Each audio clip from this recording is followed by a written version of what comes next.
Today we're going to blend several images together of cliffs, surf, and rocks to make a single, unique seascape.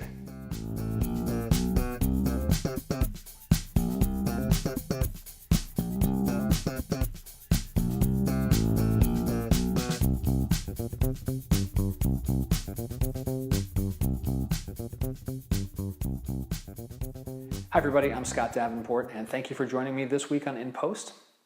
This little series where I show you some of the pictures I've taken on recent shoots and what goes into the post-processing to make the final image. And today, we're going to take several of the images I shot recently just north of Santa Cruz, California, at a spot called Panther Beach. And if you haven't seen the In the Field episode, you can see some behind-the-scenes footage from that shoot. Just click here on the screen. And today, I'm going to take 5 of these images and merge them into a single frame so that I get the best of everything that was there. Adding a little ocean here, so a human element there to craft a full image that tells an interesting story. So let's get over to the computer and get started. So here's some of the shots that I took while standing up on the bluffs once I decided to shoot south. Let me blow these up here a little bit. So just kind of fine-tuning the composition here, waiting for the sun to go down. So tried something like this, moved back a little bit, more zoomed out really. Didn't move back and step off the cliff. Didn't quite like that, and it started to settle on something closer. This felt a little bit too cramped, not enough beach, but I liked already, getting people in the shot. That gave it some nice scale. And this is about the composition that I settled on. And so you'll see a series of these that are very similar, just changes in the water. You see swimmers and people enter and leave the scene. This is very flat right now, a lot of mist and haze, but that's going to be something we'll deal with in post pretty soon. And so that series of shots there, I liked quite a bit. I liked that composition. I played a little bit more. There's a little tilt there. You can tell the sun's going down now, and so there's more orange in the rocks, but I'm losing a lot of color in the ocean. And this is kind of just finishing out the shot there, the shoot, I should say. So these shots here, 1, 2, 3, 4, 5, these are the ones that I'm going to bring into perfect layers and do blending with. And what I've done on each of these, let's see here, let me get this info tab instead. Well, actually, processing wise, very slight straightening, and made sure the white balance was the same for all of them, and did adjustments on the exposure too, just so that the whitest whites are white and the blackest blacks are black. So just so the histogram is stretching out accordingly to capture as much information, and making these exposures as similar as possible so that when I blend them, the blending will be very natural. I also went through and just put a tag, a temporary caption for each one of these. So this is my base image. I like this one overall the most. This one was where the swimmer entered the scene. This one I liked the water on this rock. This one I liked the splash in the center of the frame, and this very one I like, the splash on the right edge. So I'm going to bring all these into perfect layers, edit, plug in, and bring them in as layers so that all 5 of these will become a single document. So with all 5 images in layers, I went through and double-clicked on each one to name them so I can keep track of what I'm doing more easily. And I'm going to now blend all these together, really just using the masking tools here. So I'm going to start with my base image on the top and then reveal pieces underneath. So with the base image, I like most of what is going on here. We can see a little bit of blur from where this swimmer started to enter the frame. So right over here, we're going to clean up that. And underneath, we also have the swimmer entering the frame, and I want to get her position like this. I like that pose. She's bent down at the shore's edge, and it looked really nice. Also notice some folks on this rocks back here. So if I turn my base image back on, we're going to see that those people have moved around a little bit, and so we're going to clean up the rocks there as well. Now the lighting is changing a little bit. You can see that in this swimmer layer, which is visible right now, the color is a little bit duller on the rocks, and this is a little brighter. So I have to be very careful about what I choose to mask in and out there. So I'm going to zoom back out, and the first thing we'll do is work with the swimmer. Now, as I toggle this layer on and off, I'm also liking this little curve here and the fact that this sand is very soft. And so I'm going to, instead of just trying to punch a little hole here and bring the swimmer in, I'm actually going to grab this whole corner of the beach. And I'll do that with masking bug. And I'm going to choose the center shape. And what that'll do is mask away anything from the center of where I click. And you can see I'll bring this down here a little bit and feather it around. And I'm mainly just looking for something that looks reasonably believable in this transition area. And it does not have to be perfect, but it just needs to be, you know, something that our eyes aren't going to fix on and say, oh, that just looks false. And something like that. I'm just watching, make sure I get the darkness of that particular rock. And then let's see, play around with the feather a little bit. What I can do here, I'm going to feather that out, and I'm just going to grab the masking brush really quickly, shrink that down. Whoops, that was not what I wanted to do. And kind of bring that back in. Let me use the perfect brush there to keep everything just on that rock. There we go. That's a little bit nicer. Now for these folks back here, let's zoom in at 100% and take care of them on the rock here. So again, on the top we have this, underneath we have that, so this should just be a very straightforward mask these folks away. Looks like we got a little bit of ghosting going on. They must have been moving around underneath that frame, or that's just a lighting change. Wow, that does not look good. So we're not going to use that right now. We'll undo that mask, pop that back up, and just brush that right back in. And we'll figure out something to do with that and another layer. So I like what I have here. I'll worry about this in a little while. I'm going to merge this down. I'm not going to keep all these layers around. It's going to keep my file size smaller, and also it will prevent me from having to do additional extra masking to have all these little bits and pieces show through. So the next is the front rock. So here's the layer beneath. So this is the front rock, and I kind of like this crest of this wave line here. And then here's my base. And so for this, I am going to use just the brush itself, and I'm using the bracket keys and shift bracket to increase the feather. And so let me switch to paint out mode with the X key, and we'll just start brushing through here to get these nice fingers of water, and then start to sweep through this area here. And this is just going to be eyeballing it really to get something that's believable but picks up this nicer, whiter, foamier wave crest. And then right around the edge of the rock there was some cool stuff there. Let's see, get that splash going on in there. Something like that. Let me see, Control M. And I left the perfect brush on. That's why this was getting so choppy. There we go. Let's brush all this through here. That's going to make things a lot nicer. Turn that off. Okay, much, much better. Like that. Just make sure I didn't miss any spots. Since I had the perfect brush on, it was doing all that edge detection that I do not want here. That's looking pretty good. I might back that off on the rock there just a little bit. You get the idea. I may fiddle around with this a little bit more for the purposes of this video. You really just want to show you how I go about doing this, not watching me mask for 20 minutes. Let's merge that down. So that takes care of the front rock and get a little more of that wave. Now for the center rock, turn off the top layer again. This is where I've got this big splash going on in here. And I'm watching my people again. This person's still standing there, so there's not much we can do there. But we're going to bring in some of this splash here. And I will use the masking brush, but I'm going to lower the opacity this time and bring this in a little bit softer. Let's zoom in at 50% so we can see a little bit more of what's going on here. Okay, and I like this this splash that's happening on this rock here. Let's paint over that a couple of times to really bring that in. That's nice. And we'll fade that in a little bit like that. That looks good, yeah.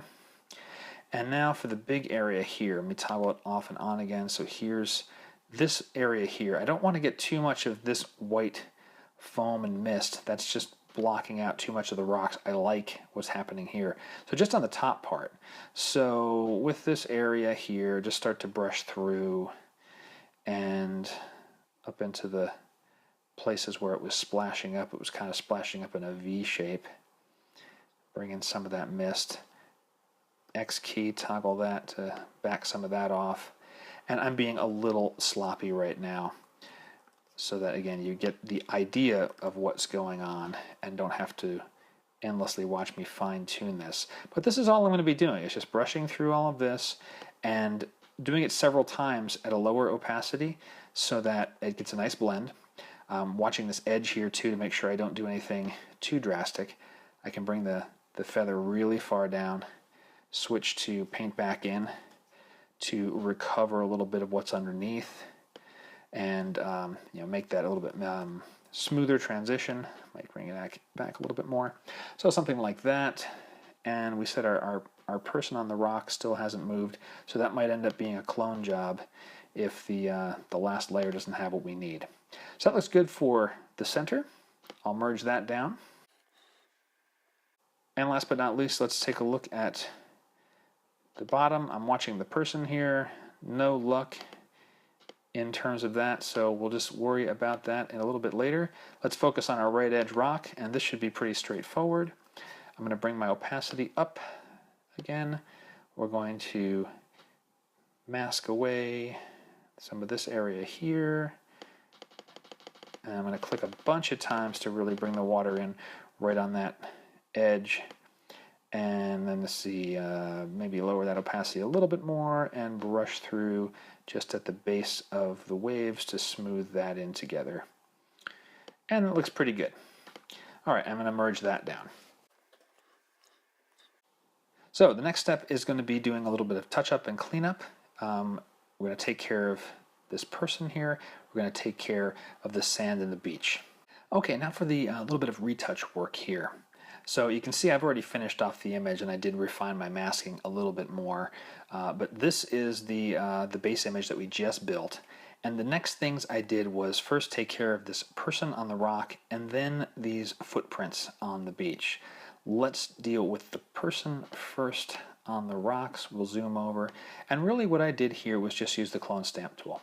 So I grabbed the clone tool, made this something of a reasonable size, and just used enough samples like along this edge of the rock here. So I'm going to option click or alt click on a PC, and I get this little swatch. You can see it moving around here. Increase the feather just a little bit, and then position it so that it's going to just kind of get rid of those feet. I went too far, like that. And I'll do something along the middle too, because there is this other line here. So let me option click on that. I got this nice swatch, and I can kind of place that in there. I'm going to come in from the other side too, do something like that. And then finally one more option click to kind of fill in this part. Maybe one or two more clicks. And then same on the top here, just grabbing something that's a similar color tone, something like that. And this is already blending in enough where if I hadn't told you or you didn't know that there was a person here, you probably would not have noticed it anyway. Now this last part here where I've got this reddish colored tone here and then a dark shadow, that's not looking so good. So what I'll do there is the clone tool again, but I'm lower the opacity, and let's get something around 50%. I'm going to sample in the reddish area, but now it's fainter, and so I can click a couple of times. Maybe once is all I need, maybe one more time at a very low opacity, like 20%, just to fade that in. And that's about it. And there is even, I guess, part of this is a little ghosting of a person, but it's really just not noticeable anymore. And so I'm going to be happy with that. Now, for the footprints, these are going to take some time. I'll show you the basic technique, and then I'll just show you the finished layer once I've gotten all those brushed away. Let's start down on this corner here. Now there's some things that are easy to take care of, things that are isolated. For example, this little stray piece of seaweed. These footprints are fine. Even this corner is going to be pretty easy. This is where it gets more involved, and it gets even more involved as we go up the beach. So for the easy stuff, the perfect eraser is, well, perfect. We'll just do a big swipe over that. That's going to look great. We'll get that dot little there, this little guy here, and you get the idea. So those patches are kind of easy. I tend to kind of click individually across some of these just to take them in stride, and it takes a few strokes sometimes because the eraser is looking around the area that I'm clicking on and deciding what should I do. Now for the rest of these, I've got to use a combination of the eraser, the retouch, and the clone. I'm going to start with the clone, make my brush head nice and big, and I want a low opacity. I'm going to keep it around 40 to 50. Let's just do 58, looks pretty good. Option click on this big hunk of sand. Notice it's not completely opaque, but this is going to be enough to start just brushing a lot of the edge off of these footprints. Then I can use the the eraser, and start to go through here. And this takes a while because you've got to click and click and click again, and eventually it's going to start getting rid of those darker patches of sand. And then I can go in with the retouch, and I'll try and do a big swatch. This does not turn out very well. Whoa, actually I got pretty lucky on that one. And so that smoothed that out there. And I might go through with the eraser as well and take care of some of these darker patches here of dark sand. And if there was anything that looked artificial, either using the retouch or the eraser to smooth that out. But that same technique for this entire area here, and also this area of sand up in here inside the rocks there.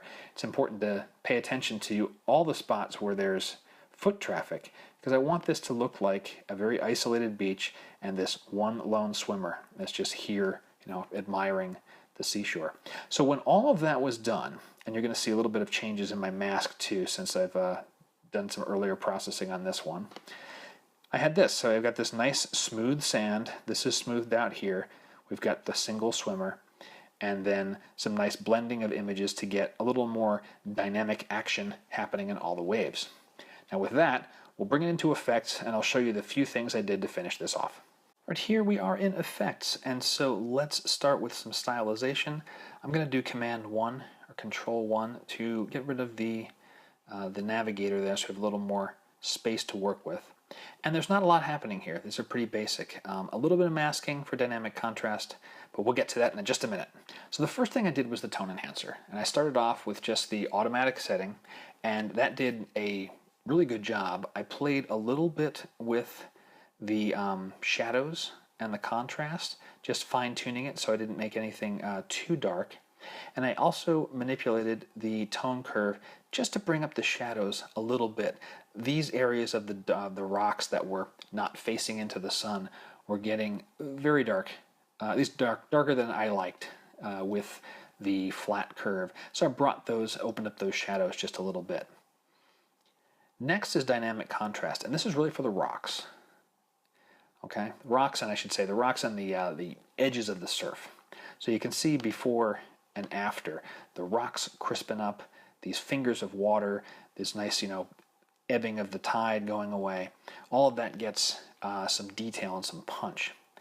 To remove the effect, you can see the mask here, I'll do Control M. To remove the dynamic contrast from here, I just used a quick mask. Started with a big brush stroke through here. Let's give this a shot. I'll copy my mask so I keep it. And now I'll reset my mask. Okay, so quick mask, sweeping through here. It's not painting because I have my mask mode set, but we'll see that show up here in a moment. There we go, that took care of a bulk of what I needed. And then I did another sweep through here, and this is going to refine the mask based on new information that I've given the quick mask tool. There we go, and you can see it also picked up more of the ocean over here. And then I switched to the refine brush and did a little more sweeps along the edges of these to refine the masks, and so on and so on and so on down the line until I got to a mask I was happy with. I will paste what I saved. There we go. And I backed off the masking effect here with the masking brush set to a lower opacity and paint the effect in, because I did want a little bit of texture in this foreground ocean, and I wanted the background soft. So that's dynamic contrast. As far as the sliders and everything, nothing changed. It's just the natural setting. Next up is a sunshine filter to add a little bit more warmth. but not to the top. You can see I have a masking bug placed just below the horizon and fading it off. So I'm not brightening this already, blah, washed out white sky, just really adding that warmth to the rest of the scene. The color enhancer is really, really subtle. It is the fall enhancer. Now what fall enhancer does is it boosts oranges. Let me hit that for you here. And by default, it takes it way over the top. And you can see your greens become more blue, but in the orange, it bumps the saturation up to 40, and that's just way too high. So I'm going to undo that a couple of times and back off to where I ended up, which was first lowering the saturation down to 15, and then even taking the layer opacity itself down, because at 100%, it was just still a little bit too hot over in this left-hand cliff. So backing that off just a touch helped. And finally was a vignette. So just a nice subtle vignette, really subtle, just a touch. And my standard vignette technique, see my other videos or pick up my landscapes and architecture book that details this step by step about how I do vignettes. And so that is the final image. So here is before. This was after we'd done the blending of the layers and we'd done the retouching on the sand. And with just some basic stylization, here's after. And this is a really nice photo. The stylization of this shot wasn't really involved. It was about getting all of the elements together in the frame. And what let me do that was thinking about doing this type of process while I was shooting. So taking several different images with the tripod fixed, watching the scene, watching how waves hit certain rocks, to put all that together in the studio. So that is it for this week in post. Thanks very much for sharing some of your day with me. I hope that you picked up a trick or two that you can use on your photography. And speaking of your photography, I'd love to see some of your work. Connect with me on social media. You can find all of my social links on my website. And you can also contact me directly right through there if you have a question or would like to ask something about anything photography related. Love to hear from you. Until next time, thanks very much.